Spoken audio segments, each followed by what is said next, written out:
I wasn't invited to the housewarming of their new place, so I reached out to let them know I wanted to give them a housewarming gift.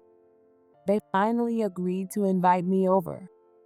But after driving 5 long hours, my daughter in law, Daisy, tried to take only the gift money and send us away. She kicked the box of vegetables I had brought with her foot and hurled insults at us. Hurry up and show us the new house. I urged her, but she sang out in a mocking tone. No dirty country folks in my brand new home, please. Don't bother us again. I exchanged a glance with my mother-in-law, Linda. How did a simple dress and jacket make us look dirty? Oh, right, we must just look like country folks to her. I felt the energy drain from my body. Sorry for being dirty, I murmured an apology. Daisy smirked in triumph and shut the gate in our faces. Just because she lives in the city, she looks down on us farmers as if she's on another level entirely. I won't forgive her.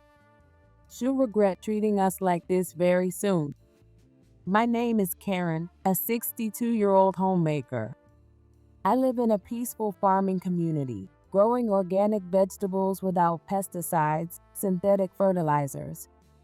When I lost my mother in middle school, I took over in the kitchen for my dad, who wasn't much of a cook. One summer, I started a small balcony garden as my independent research project. I added some baby greens I had grown in planters to a breakfast plate alongside a fried egg. When my dad tasted it, his face lit up with a big, heartfelt smile. That smile stayed with me, and after graduating high school, I joined a company that ran a farm specializing in selling organically grown vegetables. With the motto, "Vegetables that make everyone smile," I dedicated myself to growing fresh produce. Later on, I married Nate, who had been a team leader at the farm, and together we dedicated ourselves to a life in agriculture. When our first son, Mike, was born, we decided to go independent, aiming to build a large, community-focused farm in our hometown. Together, my husband, mother-in-law, and I worked tirelessly toward that goal. The hardest part of organic farming is managing the weeds.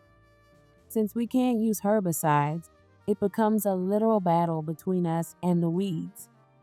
We spend a lot of time bending and squatting, so taking care of our bodies is essential, especially with the added risk of heat stroke in the summer. Even so, I keep working the fields, drenched in sweat and covered in dirt, inspired by the thought of people happily enjoying the vegetables I've grown. When Mike was a baby, I would leave him with Linda, who had retired from farming, while I went out to the fields. As he got a little older, I started bringing him along, and he would help me with tasks like planting seeds and pulling weeds as part of his playtime. I have fond memories of inviting Mike's friends over to the farm to help harvest potatoes together. In this area, it's common to think that children should follow in their parents' footsteps, and we too hoped that Mike would one day take over the farm. Since he had helped in the fields from a young age, we assumed that he enjoyed farm work as much as we did. However, when Mike reached middle school and entered his rebellious phase, he stopped helping out on the farm altogether. Even when I'd asked him to help out, all I got was a half-hearted response as he continued playing his video games. One day, Nate finally lost his temper. Mike, are you still planning on being the successor to this farm? I didn't choose to be born the eldest son of a farmer. Don't make that decision for me. Mike yelled back at Nate and stormed out of the house. He returned by dinner time, but a cold war set in between him and Nate afterward. Nate, let Mike pursue what he loves. At Linda's words, Nate nodded in resignation. After that, Mike left home to attend a high school in the city with a dormitory, which was 5 hours away by car. In the beginning, Mike would call or message Linda and me, but over time, the calls grew less frequent, and eventually he stopped reaching out altogether. I told myself that no news was a sign he was doing well and kept busy with my vegetable farming. But one winter morning, Nate suffered a heart attack and passed away. Through my tears, I sent a message to my son, and he replied right away, saying he'd come immediately. That night, he returned home. Our joy at seeing him again after 16 years was short-lived, as Linda and I were completely taken aback. To our surprise, my son had brought his wife along. He had married without telling us, and on top of that, he had even taken her last name. He had become part of her family as a son-in-law. Linda and I were so stunned that we forgot our tears and simply stared at him and his wife. Sitting beside my son, who had come back home, was a stunningly beautiful woman with a captivating smile. My cousins, who lived in the same town, also looked on in amazement. Are you Mike's mom and grandmother? Nice to meet you. I'm his wife, Daisy. Wearing makeup that was far too flashy for her black morning dress, Daisy introduced herself in a sugary sweet tone. She glanced at Linda and me with an unreserved look, then spread a mocking smile across her face. Karen, do you go to tanning salons? You know, these days everyone's into fair skin. Oh, sorry, I forgot. You work in the fields, right? From the sleeves of her morning dress, her pale, slender arms extended gracefully, as if to highlight the contrast. She seemed to imply that Linda's and my sun-kissed skin was somehow unbecoming. Ignoring the disdain in Daisy's tone, I gave her a warm smile. Daisy, it's a pleasure to meet you. I apologize for the delayed introduction. I'd love to meet your parents sometime. Would it be all right if I came to visit them soon? Oh, there's no need for you to come. My dad, being a city guy, probably wouldn't be too thrilled about country folks coming into the house. Daisy flashed a spiteful smile. I held back my anger and made a suggestion. Then, how about a restaurant? Oh, he's a CEO. He's way too busy for that. He runs an online shopping company. Dolce, right? Is it by any chance Daisy Shopping Mall? Oh, you know it well. I'm going to take over the business. Mike, who had been chatting with Linda, chimed in from the side. I won over her father, so I became part of their family. We live with him now. Did you not tell us about the marriage because you thought we'd oppose you becoming a son-in-law? Yeah, Your father probably wouldn't have liked it, but I still wish we could have been there for the wedding. I'm sorry. Oh, I hope this wraps up soon. 5 hours by car is way too far. Daisy muttered beside Mike, her voice dripping with complaints. She hadn't helped with a single aspect of the funeral preparations, yet she had the audacity to complain. Frustrated with Daisy's selfishness, I, as the chief mourner, continued to be consumed by the preparations for the funeral. As expected, Daisy skipped the memorial service. Even if he was my husband's father, he's still just some old man I never met. I gave Mike the condolence money, so isn't that enough? Daisy said, her tone dismissive. She continued, laughing lightly. Honestly, Karen, how can you live in such a rural area? You're not getting any younger. You and Linda should just move to the city. I can't leave. I have the farm to tend to. Why not just sell the farm? And don't expect me to help with elder care or anything. Not my thing. I'm not expecting you or Mike to take care of me in my old age. By the way, Daisy, do you like flowers? I held back my anger and asked. Flowers? Yes, I do. Good. You know, I also grow edible flowers. I could send you a potted plant, like carnations or violas. Oh, no, please spare me. Daisy interrupted. I'm sure they're that organic kind, right? I prefer cut flowers from a florist, so no thanks. She said in a high-pitched voice, rejecting my offer before hanging up. After the call ended, I glared at my phone. What was she even talking about? Even cut flowers from a florist are grown with immense care and effort by flower farmers. Even if she hasn't grown anything herself, you'd think a little imagination would help her understand that. I couldn't help but worry. Was my son really going to be okay with a woman like that? About a month later, on a day while I was taking a break from farm work and enjoying a cup of tea in the living room, Linda came in from the garden. Linda and I had lived on the same property since I first got married, freely moving between our houses over the years. Today, as usual, she'd come over with some treats she'd received from a relative who had just returned from England, hoping we could enjoy them together. I poured her some tea, and we nibbled on the cookies from her gift. By the way, it seems Mike's house is finished. At Linda's casual comment, I nearly spat out my tea. What? Excuse me. Oh, Karen, you hadn't heard either? Keith said just now that his sons were invited to the housewarming for the new place. Linda explained calmly. You mean Mike's cousins, Henry and Alex, right? They moved to the city back in elementary school because of their father's job transfer. And even after he was sent to England on a solo assignment, they stayed in the city. Let's see. One's the CEO of another company and the other's a doctor. Isn't that right? That's right. I heard they invited some local friends too. A sigh escaped me. No doubt that daughter-in-law of mine had only invited city people. Being disliked this much just for being from a rural farming family, it made me feel more sadness than anger. Setting aside my tea and treats, I sent Daisy a message. Before long, my phone rang. Karen, what do you mean by wanting to come for a housewarming visit? Exactly what the message says. Mike's cousins were invited to the housewarming, weren't they? I'm his mother, after all.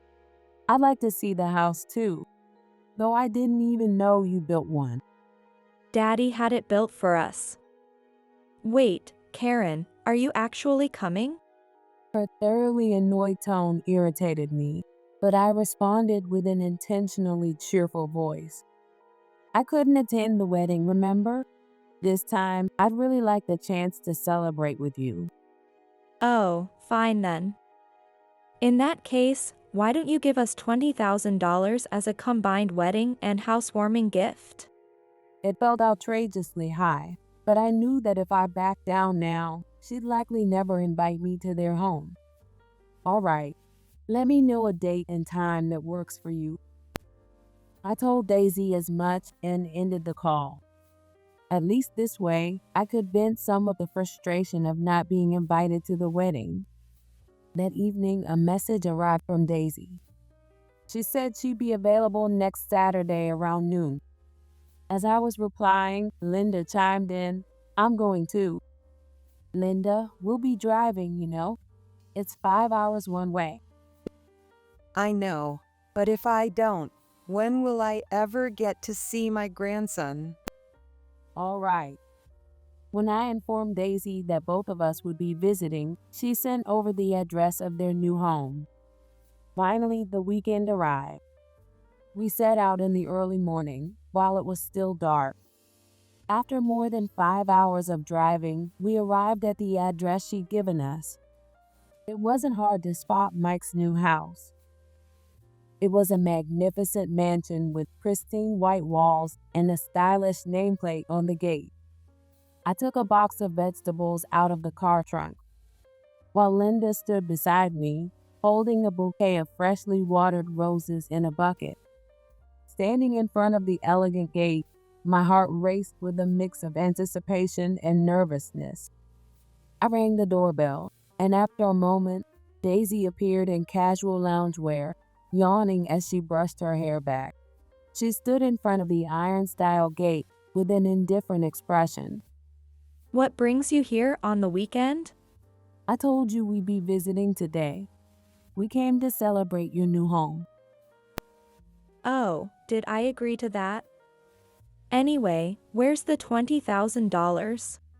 When I pulled the gift envelope from my bag, Daisy snatched it from me and stuffed it into her pocket without a second thought. Beside me, Linda shyly offered Daisy the roses wrapped in newspaper. I know you like flowers, right? I took out all the thorns. You could put them by the entrance. And here are some vegetables: potatoes, carrots, onions. They're organic, so they taste great. Suddenly, there was a loud thud. Looking down, my eyes widened. The box had been kicked over, and half of the vegetables were scattered across the brick-style tiles at our feet. Daisy, in her sandals, crudely stomped on the potatoes scattered on the tiles. Then she reached out her hand toward Linda's roses. Just as I realized what she was doing, Daisy clenched the delicate pink petals in her hand, crushing them. Linda and I could only stare in shock at the pink petals scattered across the tiles as Daisy sneered at us. Look, in the city, we have flower shops. Roses are available all year round. And vegetables, too. I know. Fine then, just show us the new house. But Daisy responded in a sing-song voice. Oh, I really don't need dirty old ladies messing up my brand new house. Please don't bother us again. Linda and I exchanged glances. How were we dirty in our new dresses and jackets? Oh, right, in her eyes, we were dirty because we were from the countryside. I felt the strength drain from my body. Daisy had never intended to let us in from the start. She'd only wanted the generous cash gift and was planning to mock us and send us back after our long journey. Sorry for being dirty, I murmured quietly. Daisy gave a triumphant smile, then closed the gate. She walking back to the mansion with a light, almost gleeful step.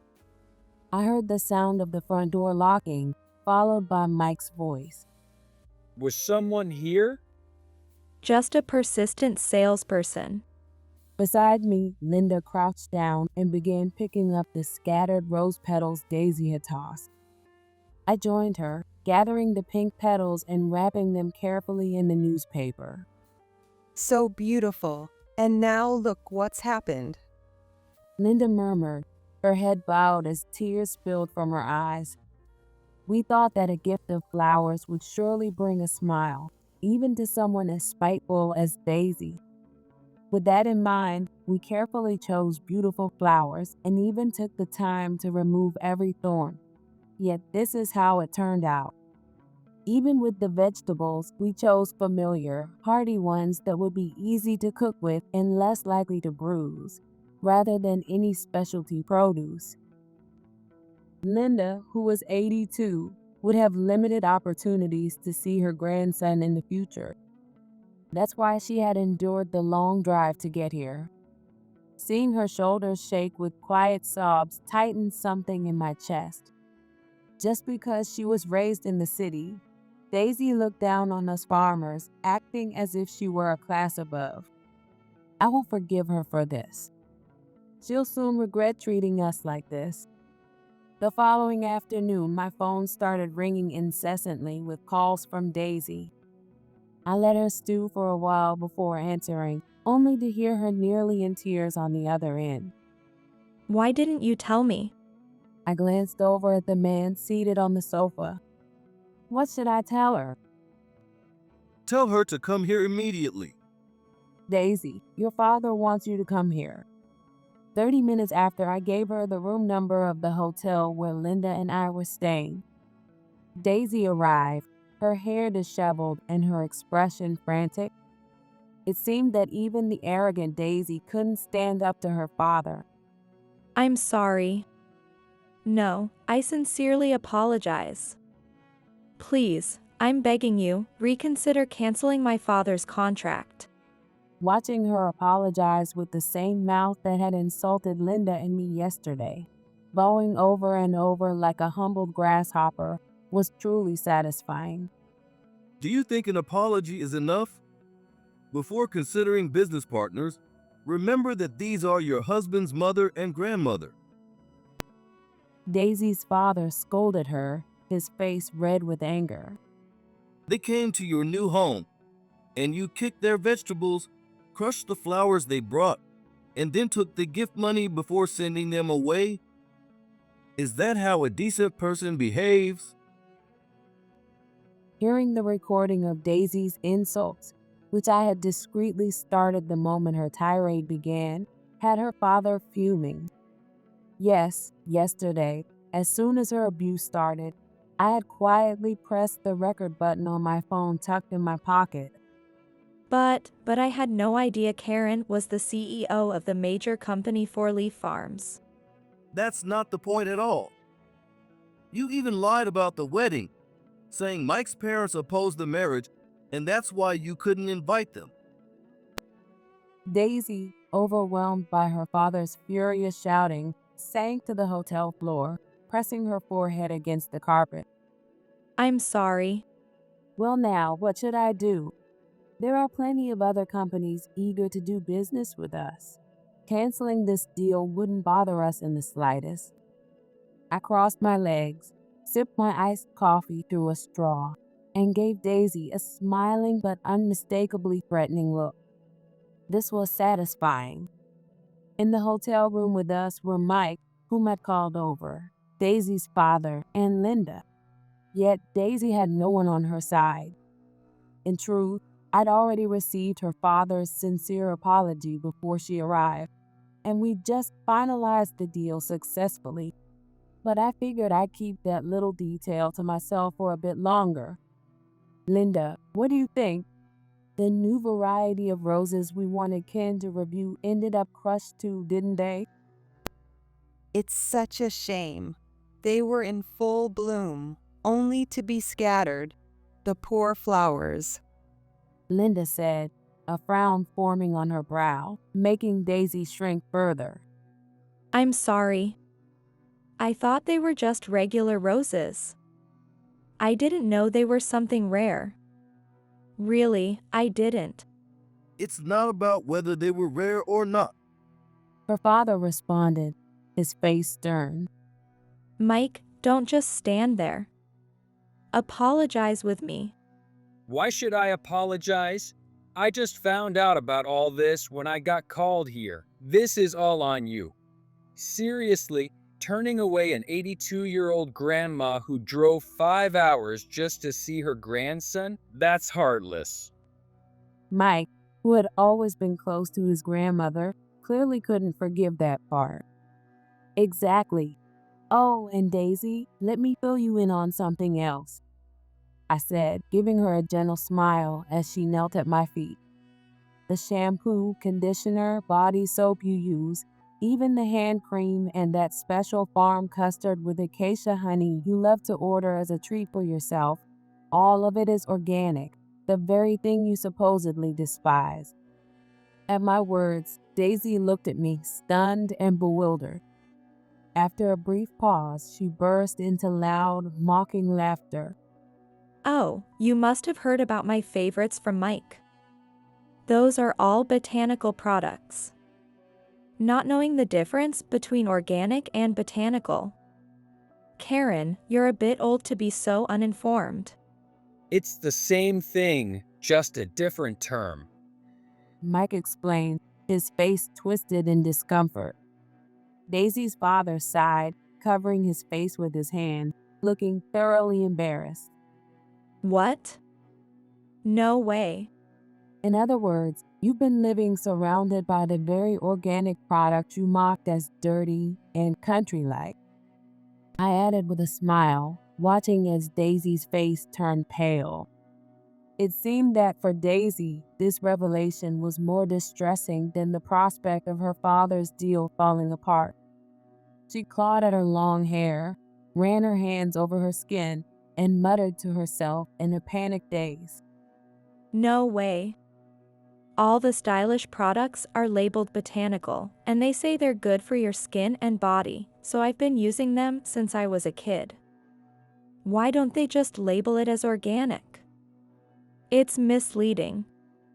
If I'd known it was the same as that dirty, country-style organic farming, I'd never have used them. Daisy, how could you say such a thing? But Dad, isn't it true? When I think of the countryside, I picture something smelly and dirty. People raised in the sophisticated city are worlds apart from country folk. It's like nobility versus commoners. It seemed Daisy was completely serious. I shrugged and turned to look at her father. Well, excuse me, but believe it or not, I was born and raised in the city myself. Isn't that right, Ken? That's right, Karen. What? It's been 10 years since our class reunion. I added, exchanging a smile with her father. Yes, with his unique last name, I had suspected it. And sure enough, Daisy's father was my classmate from middle school. We had served together as class representatives in our 9th grade year. Didn't I mention it? My mom grew up in this town. She moved back here when she started working. Daisy's eyes widened in shock. It seemed she'd never considered that possibility. I'm glad you think I look like someone from the countryside. Thank you. After I threw that bit of sarcasm her way, Daisy stood up with a sullen expression on her face. She brushed the dust off her skirt and, in an arrogant tone, addressed me. I've bowed enough, haven't I? So you'll do business with Dad's company, right? Isn't that enough? What are you talking about? We still have the main topic left to discuss. I scrolled through my phone and held up a particular image for Daisy to see. What? Can't you just let me go ho? Her complaints trailed off as her expression twisted into panic. She lunged, desperately trying to grab the phone from me, but I was taller and she struggled to reach it. In the midst of her frantic attempts, Mike reached over, took the phone, and along with Ken, looked at the displayed image. Both of them froze. You were cheating with my cousin? Mike's voice trembled with anger, while Ken, looking utterly exhausted, dropped his shoulders in resignation. Oh, yes. Just recently, Keith came by, happily showing off this photo. Alex got himself a gorgeous girlfriend, he said. Left this photo behind when he went back home. The other day, over tea, Linda had casually shown me some instant photos that shocked me. They were sweet pictures of a man and woman cuddling cheek to cheek or exchanging kisses on each other's cheeks. Charming, if not for the fact that the woman was Mike's wife. Keith hadn't been able to return in time for the recent funeral, which is why he hadn't met Daisy. So he had no idea that his son's girlfriend was actually his nephew's wife. No, this isn't what it looks like. We were just messing around. We had some drinks, got a little carried away, that's all. You went drinking together? So all those times you said you were working late were lies, weren't they? Under Mike's intense, bloodshot gaze, Daisy seemed to tire of making excuses and let her true feelings slip out. What's wrong with going out for drinks? He's been a city guy since elementary school, he's stylish, and he's a doctor with a great income. Unlike Mike, who only left for the city in high school, a fake city guy. Daisy, So you admit you cheated with him? Hey, get back here. Mike shouted as Daisy dashed out of the room, and he quickly ran after her. Left behind, Ken kept his face in his hands, murmuring softly, Karen, I'm truly sorry. "You don't need to apologize, Ken." No, it's my fault. losing my wife early on, burying myself in work. I spoiled her. I'll straighten her out, and I'll see to it she returns the $20,000 as soon as possible. With a groan, Ken stood up, his face pale and drawn. He looked like a shadow of the man who had arrived earlier. When you have a troublesome child, it's hard on both of us, isn't it? Take care. Hunched over, Ken trudged out of the room, shoulders slumped in defeat. Later, Mike confirmed the affair with his cousin, 5 years his junior, who admitted to it.